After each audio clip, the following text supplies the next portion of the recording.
Swayam Prabha. Digital India. Educated India.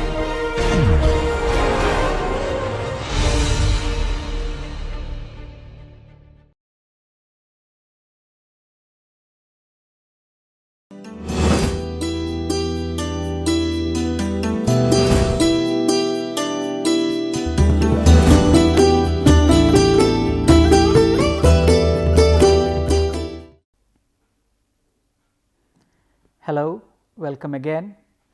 In the previous class, we were discussing feminism and its interventions in literature. In this class, we are going to discuss Marxist literary criticism. In other words, theory of Marxism and its interventions in literary criticism. There are a lot of similarities between feminism and Marxism and their common objectives.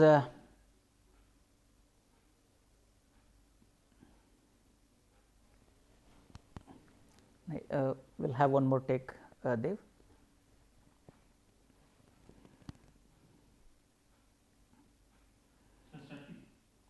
Hello, welcome again. In the previous class, we were discussing feminism and its interventions in literature. In this class, we are going to discuss Marxism and its interventions in literature. Well, if you look at carefully, there are a lot of similarities between Marxist literary criticism and feminist literary criticism, because both of them have as their objective a way to fight some kind of injustice. In fact, feminism decries looking at the binary of female and male and how that binary furthers a kind of a gender divide and fosters inequality. Here, the binary is not male and female in Marxist literary criticism or Marxism. The binary is, the proletariat and the bourgeois. What are these terms? In fact, if inequalities take place on the basis of sex in feminist literary criticism and feminism, here class is a site on which these things are battled out. For Marxist literary criticism and Marxism, of course, class is a site on which the battles are chalked out. Okay?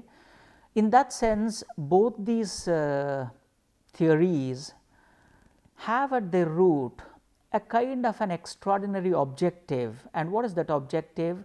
To fight discrimination, based on sex, based on class, whatever it is, to root out a system of injustice and discrimination and to usher in a fair system where everybody is treated equally. All right. So, let us take a quick look at Marxism and then we can come to its interventions in literature. Let us begin it with an insightful comment by Karl Marx himself. The philosophers have only interpreted the world in various ways. The point is to change it. The moment you read it, you become aware of Marx's basic fight with various philosophical schools or various theories, because their objective is to look at the world and interpret it from a particular way, whereas Marx's dissatisfaction is with that particular venture because he is not interested in interpreting it, he is interested in changing it from within. Therefore, we can say that Marxism is a materialist philosophy that one tries to interpret the world based on concrete things, material things, the world in which we live in, society, that is one thing. And the second thing is it tries to change it from within. In fact, the emphasis is on the praxial dimension of it. It wants to change because it is not very happy with the existing social structures that only promote inequalities and cause oppression for a particular section of the population and society. So, Marxism tries to conceptualize the world in terms of the material processes working behind social structures, political structures. So, what are these structures? What are those processes? In a short while, we are going to concern ourselves with these questions. So, what are the material conditions that create a rift in society, that cause conflicts in society, and how those conflicts are essential for society to progress? Because for Marxism, in fact, this is what is called dialectics. Dialectics is something that propels Marxist philosophy. What does it mean? It tries to believe that, because of the inequalities that exist in society, because of oppression that's there, because a particular class of people is propagating its own ideology at the expense of other cross sections of society, there is going to be a revolution, and the conflict results in the transformation of society. And all these things take place because, what is the source of conflict? The conflict arises because of unequal economic structures, because of unequal distribution of wealth across people. Now, let us say, for instance, let us compare our society to a family. Okay? A family has 4 members, and there are, let us say, for instance, there are only 4 rotis. So, because it is a family, what we do, or what elders do, they try to distribute these rotis, which you can call wealth, in an equal way, so that everybody gets to eat at least something. If the resources are plenty, then these problems do not come, but unfortunately no house can say it has abundant resources. Though one may be rich, but human desires are so big or so huge that the more you have, the more you keep wanting, something like that. So, when resources are scarce, how do you distribute it? Do you distribute it according to one's needs, or do you distribute it according to one's position? Just because you are elder, you get to eat 2 or 3 rotis, and the rest of them, they get to eat. So, is it an equitable distribution of the resources? Unfortunately, society is not family, right? Because even in family, these kind of inequalities may exist, but not to a noticeable extent. Maybe, let us assume it. Of course, though families also have their own problems, but in society these problems are multiplied.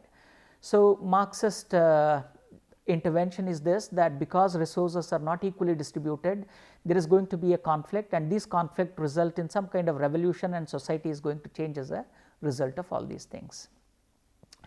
And what is remarkable about Marxist philosophy is that it is a kind of a welcome intervention in Western philosophical discourses, in different schools of thoughts, because if other schools of thought, they focus on bringing about an understanding, a radical shift in the understanding of society, here the shift is in changing that society. That is why it is a kind of a welcome intervention.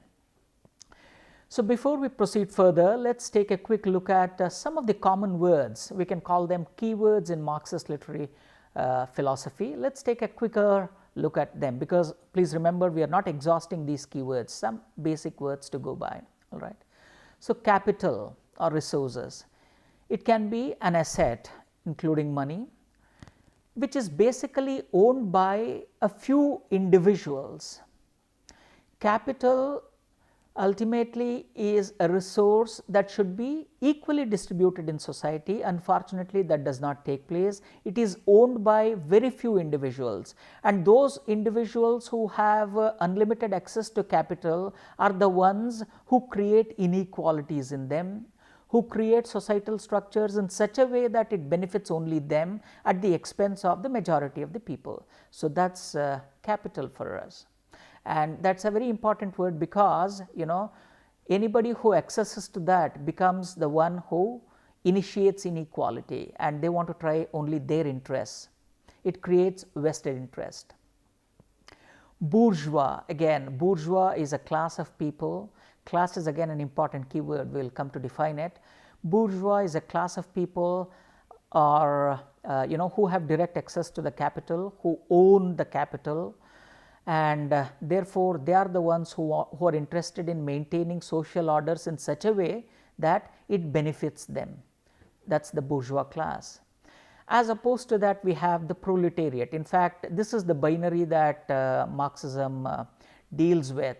They believe that the entire world is divided into the bourgeois class and the proletariat class, the common class or the working class.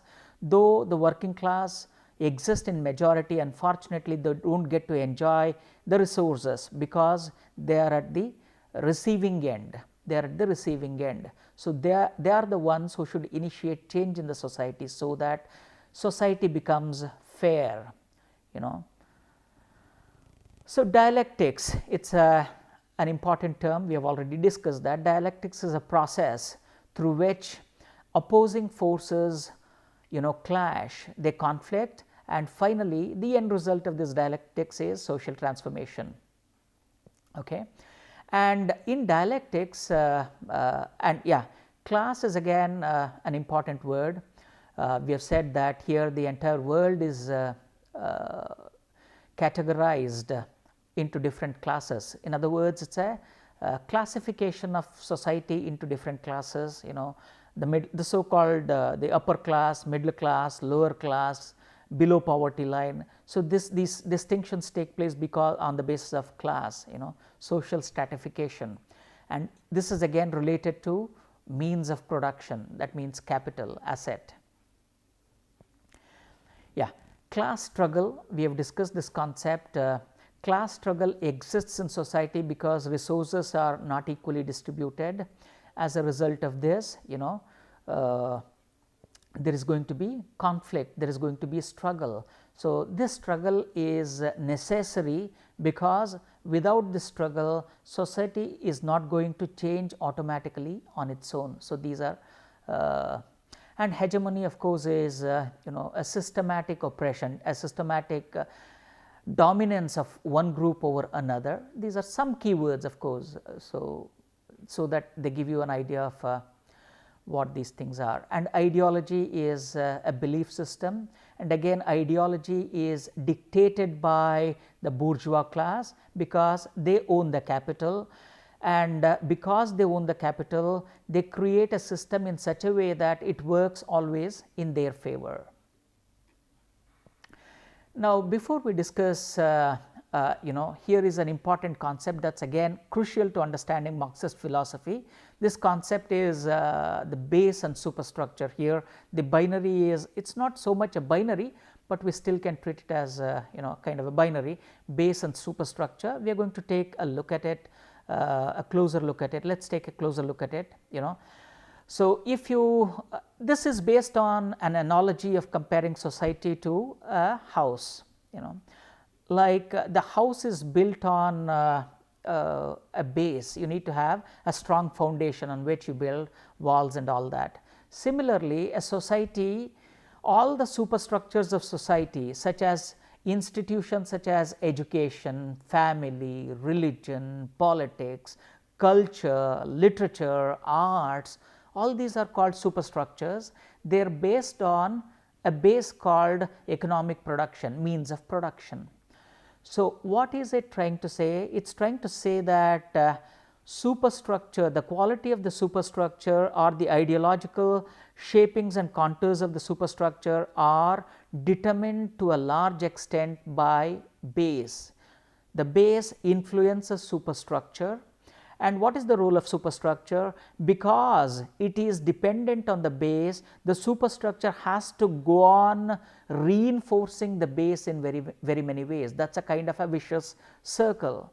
Because it has to depend on base, all these that is the reason why I said even literature, Marxist literary criticism believes that through literature, because literature is also a kind of a superstructure based on the material production. It most of the times, even these literary arts, they try to promote the interests of the bourgeois people because they own the capital, they own the resources. So, it is a kind of a vicious circle, because it depends, because these structures depend on base, they have to support the base. In the absence of that, they do not stand. So, that is an important metaphor we need to understand. Marx himself was influenced to a large extent by the writings of Hegel, a major German philosopher, So, for Hegel, again, Hegelian philosophy talks of dialectics. So, the material dialectics that Marxism talks of is to a large extent influenced by or colored by Hegelian dialectics. So, Hegel looks at dialectics as progress through confrontation, a confrontation between the opposing ideas. So, he says that there is thesis, let us say thesis is something. If you only foster thesis, it is going to result in stratification of society in a particular direction. Therefore, you need a conflict agent. So, as opposed to thesis, you have an antithesis, an antithesis or an antithesis. So, there is a kind of a conflict between thesis and an antithesis, and this conflict runs for some time, but it is not going to be there forever. Towards the end, this conflict between thesis and antithesis results in a kind of a synthesis. That is when harmony comes in society. In order for a harmonious society to exist, because our society is also evolving, now probably it is in the conflict stage. So, maybe at the end of the tunnel, at the end of this conflict stage, there is going to be a prospect of a harmonious society which is going to take care of all its members in a wonderful, fair, equal manner. So, for that to happen, it needs to have a kind of a conflict, thesis, antithesis and synthesis. Similarly, even in literature we have something called rasa and virasa. So, between the clash you have samarasa. Samarasa is kind of maintaining equanimity towards the end, a kind of a balance. That balance comes only when after the conflict between rasa and virasa. And a poet goes to the extent of calling this, rasave janana, virasa marana, samarasave jivana. Rasa results in, janana, creation. Virasa results in marana, an annihilation. So, between creation and annihilation exists samarasa, that is life. So, for life to prosper, there must be balance. This balance is quite crucial. So, informed by this Hegelian dialectics, the dialectical materialism that Marxism brings forth, it is a conflict. I mean, here it is a result of the conflicting between two social forces that are necessitated by the material needs, because everybody needs access to resources for their own survival, whether it is the proletariat or the bourgeois, both need equal access. And because there is no equal access, it has to result in clash, and that clash becomes inevitable, so that at a later stage we get a better society. That is dialectical materialism. Okay. And base and superstructure, we have already discussed these things, and base is the world of material processes, means of production that shape the superstructure. And when we say superstructure, all the cultural institutions, all the literary institutions, all the political institutions, they are superstructure, and one goes on reinforcing the other. Yeah, of course, when we say Marx and Engels together, so they are the proponents of Marxism. And now we are going to take a look at how Marxism intervenes in literature, because Marx and Engels do not talk of the integration of their theory in literature. Multiple schools of thoughts have come in to fore, and all of them sometimes competing versions of them have come to the surface, and they claim that theirs is a Marxist school, right. So, though there are several schools of Marxism, Marxist literary criticism, all of them have certain things in common. So, we are going to take a look at them, we are going to take a look at these things and then analyze what are the common things that all these different schools of thought, what do they have in common about Marxist schools.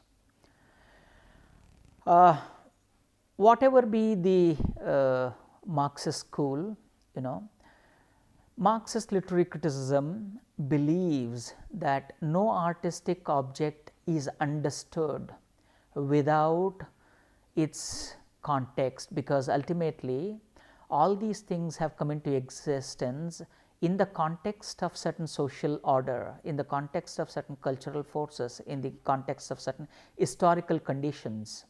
So, unless we analyze all these things, it is impossible to understand a work of art alone. That means, if you want to read a work of art, this is where ways of reading plays an important role. You may read a novel and enjoy it, that is all right, but an informed being for Marxists, would automatically be able to trace the socio-political influences, the historical influences that will have shaped the production of that literary work. So, you cannot study a work of art in isolation. You have to understand the material forces that have shaped the structure of the work, that have shaped the sensibilities of that literary work.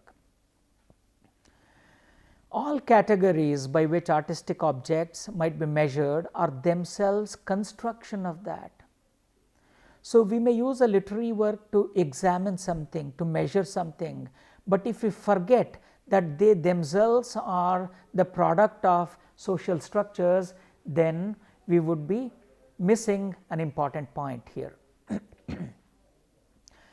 Art is a site for playing out a symbolic form of class struggle. Here, literature or arts in general becomes a site in which the so called societal struggle is played out, because if literature is a representation of society, all the dialectics that takes place in society gets represented in literature, right. So, literature and arts, it becomes a site on which class struggle play out. That is the reason why we need to have a Marxist angle to understand these class struggles and extrapolate those ideas and apply it to our understanding of society. So, these are some things that we can keep in mind.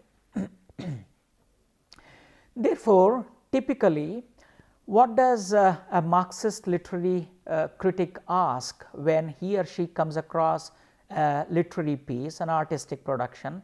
These are some questions probably they might ask, right. So, whom does it benefit if the work or effort is accepted, successful or believed? Supposing a work of art gets a Nobel Prize or a Pulitzer Prize, or if it is considered a classic. What are the forces that have made that work of art popular?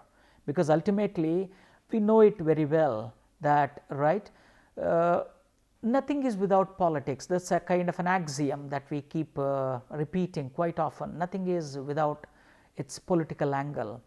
So, who is going to benefit from this? Or if somebody wins an election, why do they win an election? Because they have garnered majority votes. Why have they garnered majority votes? Because people have reposed faith. Majority of the people repose their faith. Why are these majority of the people reposing their faith in a particular party, in a particular structure? So, a Marxist or why a particular literary work gets all the accolades, all the prizes it gets. So, these are the questions. What is the social class of the author? Because author's background also plays a major role, right, in his or her own upbringing. Their background plays a major role. So, what is the background of the author? Because probably it believes that an author, despite best efforts, may not be able to overcome all the influences of his or her background. So, therefore, knowing the background of the author becomes very, very important. So, what class does the work claim to represent? Because a work, though we have said that literature is universal, it is going to appeal to a particular section of people. Which is going to be that section of the people? Who are going to be the readers? What is the and what values is going to reinforce? Is it going to reinforce the values of inequality? Is it going to support the bourgeois class? Is it going to support the proletariat class?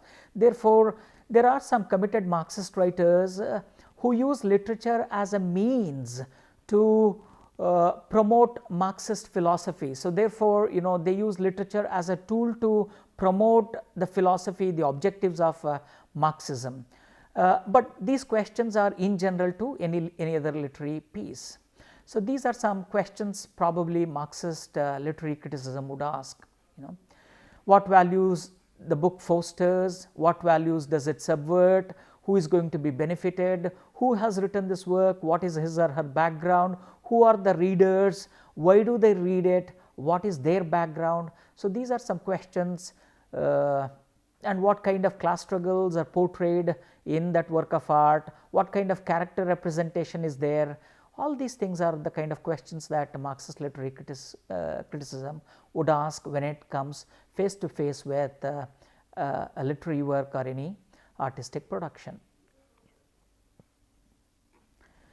So, here is a progressive writers movement. I have taken a particular interest in this particular movement because it happened here in India. In the 40s, 30s and 40s, it begins gradually, and later it goes on till 60s, founded by Mulk Raj Anand, Hiren Mukherjee, Faiz Ahmad Faiz and others. These writers believe that literature is a medium through which socialist ideologies can be promoted. That is the reason why they committed their writings to further the causes of the socialist revolution, the Marxist revolution.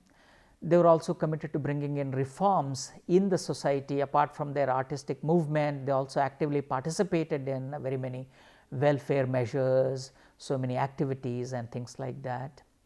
So, here is an extraordinary poem by Faiz Ahmad Faiz. Please read this. I am sure you would understand how, here when autumn comes, you will have read several poems discussing the arrival of autumn, the arrival of autumn in nature. So, a committed Marxist writer looks at even such a natural phenomenon from the perspective of a class struggle, from the perspective of the inequalities that exist in society. Let me read this poem aloud.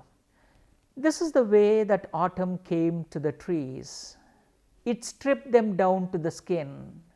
Like autumn here represents probably the bourgeois class. And how does it arrive? With its arrival, marks the beginning of the demise of the trees and its leaves, and the trees here and the leaves stand for the working class.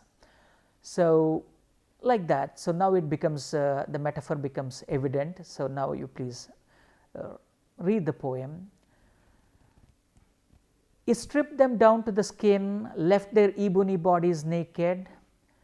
It shook out their hearts, the yellow leaves scattered them over the ground. Anyone could trample them out of shape.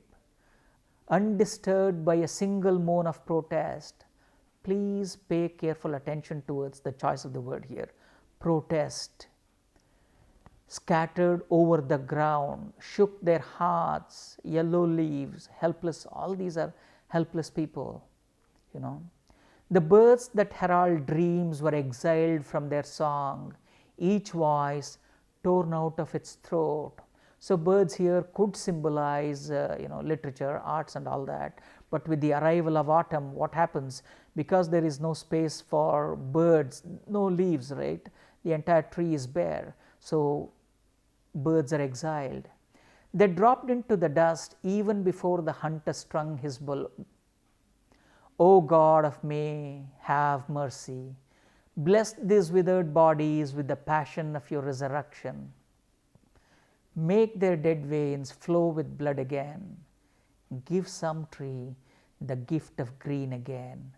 Let one bird sing.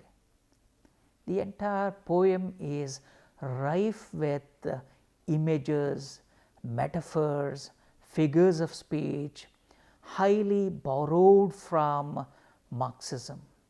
So, even a natural phenomenon would through the perspective of such committed writers becomes class struggle. An entire class struggle is enacted in this short poem in a brilliant way. I am sure the poem gives you through its imaginative way, through its creative way, gives you a glimpse, an understanding of what Marxism is all about and what Marxist literary criticism does. Thank you.